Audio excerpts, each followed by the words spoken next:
স্বরাষ্ট্র উপদেষ্টা মোহাম্মদ জাহাঙ্গীর আলম চৌধুরী বলেছেন, জুলাই গণহত্যা মামলায় আসামির নাম বেশি থাকায় তদন্তে বিঘ্ন ঘটছে।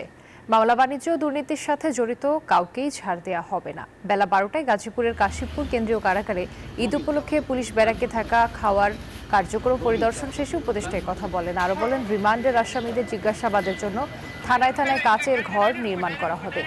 এর আগে তিনি নগরীর গাছা থানা ও কোনাবাড়ী থানাও পরিদর্শন করেন।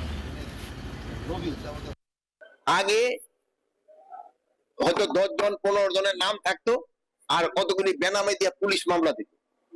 আর এইবার হইতে কি আপনারা মামলা দিচ্ছেন, 10 জন 15 জনের নাম দিচ্ছেন, 200-250 বেনামি লোক দিচ্ছেন। এই জন্য কিন্তু ইনভেস্টিগেশনও দেরি হয়ে যাচ্ছে। যদি মামলা বাণিজ্যে যদি কেউ ইসের সাথে দুর্নীতির সাথে জড়িত হয়, তাকে কাউরি ছাড় দেওয়া হবে না। বান্ডেল থাকলে প্রতি সেনমানিতে টাকা বাঁচবে। বিকাশ সেনমানি বান্ডিল কিনে জিতুন প্রতি লেনদেনে।